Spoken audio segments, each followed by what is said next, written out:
del Censo Nacional, que dice que al día de hoy, o al día del censo, porque ya tenemos que hacer algo más, un poco más de 9.3 millones de personas.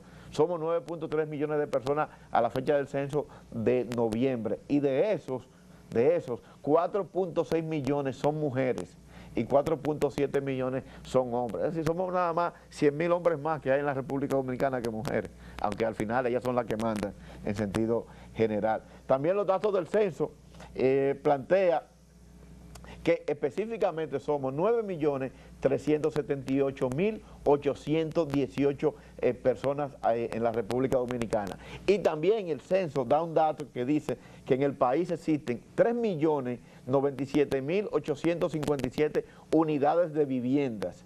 Habría que ver la calidad de esa vivienda, habría que ver la localización de esa vivienda, que en general deben ser viviendas de bajo costo, porque son viviendas que están probablemente en los márgenes, en la periferia de la ciudad y en los márgenes de los ríos también. Se dice que estos datos, habrá un informe posteriormente, un informe mucho más, con toda la información que el censo manejó y con toda la información que se procesaron y con algunas conclusiones. Pero, ¿cuál es la importancia del censo y de los datos del censo? La importancia está en que esos datos deben servir para el diseño de políticas públicas, para intervenir en las áreas en donde se identifiquen problemas. Por ejemplo, en la vivienda, si vemos que las viviendas son unas viviendas que están en malas condiciones, pues usted puede hacer un plan de vivienda a nivel del país, con el concurso del sector público y con el concurso también del sector privado. Y un último comentario para terminar esta sesión es el aumento que se dio la semana antepasada, y no lo dijimos y no hablamos de ello por el poco tiempo que teníamos, es el aumento en la tasa de política monetaria en un punto porcentual del Banco Central, de 5% a 6%. Eso me huele a mí que tendrá un efecto en lo que es la tasa de la banca privada. Y entonces, no solamente en la banca privada, también en el sector inmobiliario. Entonces, ahí hay que estar pensando en que probablemente vamos a tener aumento en los costos de los préstamos hipotecarios y comerciales, lo cual afectará definitivamente a la pequeña y mediana empresa y obviamente a la clase media, que es la que adquiere bienes inmuebles. Nos vemos después de la pausa.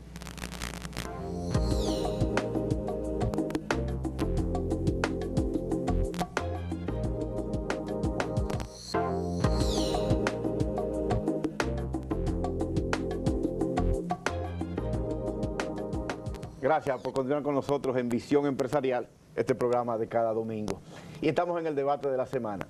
Y para nosotros es un grato placer tener con nosotros a una persona que desde que la conocimos nos sentimos bastante cercana a ella, fundamentalmente por la forma en que se administra, por la forma en que se maneja. Estamos hablando del profesor José Izquierdo, quien fue director de Proindustria y ahora viene como director de Fomper. Profesor, gracias por estar en Visión Empresarial. Mis saludos y qué bueno estar este domingo aquí contigo. Hay varios temas que obviamente que se caen de la mata, como dice el refrán, pero yo quisiera que comenzáramos hablando un poco de Proindustria. Si usted fuera a hacer una evaluación del aprendizaje en su paso por Proindustria, ¿cuál sería? Bueno, en primer lugar, tú sabes que todo se mundializa. Los medios de comunicación nos han puesto en contacto con el mundo al mismo instante, al mismo momento.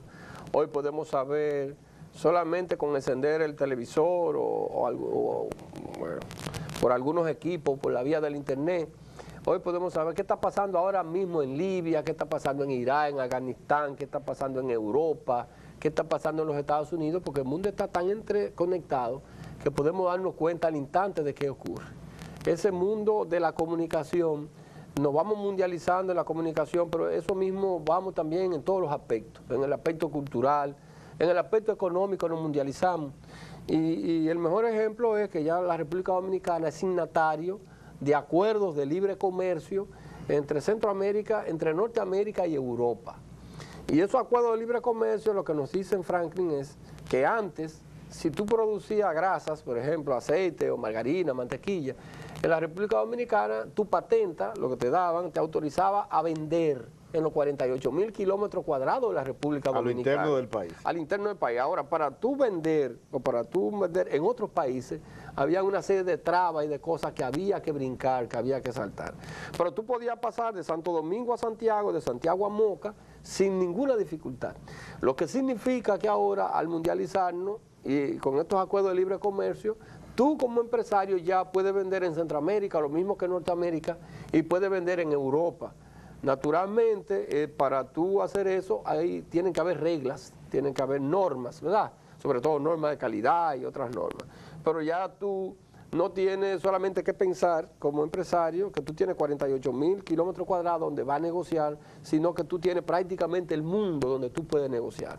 Eso significa que ahora debemos cambiar la mentalidad de la confrontación entre los 2 o los 3 o los 4 que producen grasas vegetales, por ejemplo, que se enfrentan por el mercado por los 48.000 kilómetros cuadrados, y ahora la visión es diferente. Ahora es cómo nos juntamos para nosotros ir a un mercado de 300 millones que tienen los Estados Unidos, o al mercado de Europa, las decenas de millones, cientos de millones también que hay en Europa, y lo mismo ocurre en Centroamérica. 1.400 millones. Pero me refiero sobre todo con lo que tenemos tratado de libre comercio. Okay. Entonces, en esa onda es que se crea a Proindustria, una ley consenso que se genera entre el empresariado dominicano y el gobierno dominicano, de cara al libre mercado, a la libre competencia, para que esa institución trace las estrategias a seguir para que nuestras industrias se desarrollen, se tecnifiquen, se puedan hacer competitivas y puedan entonces entrar en ese mercado. Yo pienso que el haberme adentrado en el mundo de las industrias, en el mundo de las empresas, conocer esto, saber que está ocurriendo en lo comercial, lo mismo que está ocurriendo, por ejemplo, en los medios de comunicación, que desde aquí tú puedes hacer un trabajo, que se podía hacer un trabajo como lo estuvimos haciendo. Creo que fue una experiencia magnífica de cuántas cosas hay que hacer, cuántas cosas nos faltan por hacer para nosotros entrar en este mundo de libre mercado con cierto éxito. Cuando usted habla de Proindustria, habla de la creación de Proindustria a través de la ley 392, estamos hablando de un instrumento para el desarrollo de la industria manufacturera. Nacional. Pero pregunto, ¿qué tan comprometidos están los empresarios con esa ley? Mira, yo soy de la gente, Franklin, que me gusta decir las cosas como son. A veces eso genera alguna urticaria en algunos sectores, pero hay que decirlo de verdad. Tú sabes que aquí tenemos, como en todo el mundo, grandes empresas, medianas empresas, pequeñas empresas. Y microempresas. Y empresas incipientes de una persona o dos, que son las microempresas. Y entonces, en cada estructura, en cada estamento hay una visión diferente. Por ejemplo, la gran empresa, como tiene recursos, como aprovecha el mercado nacional y aprovecha el mercado internacional, también tiene una visión diferente. Y como maneja masa de recursos que le permite contratar los asesores adecuados, tanto nacionales como internacionales, y pueden estar al día de lo que ocurre en el mundo. Pero cuando se trata de nuestra mediana, para abajo, pequeñas empresas, entonces esto está un poco desprotegido. Estos necesitan de que haya un mecanismo, organismo en el gobierno, que en este caso Proindustria, que le ayuden a ver lo que ellos no están viendo, que le ayuden a hacer lo que ellos no están haciendo para hacerse competitivos.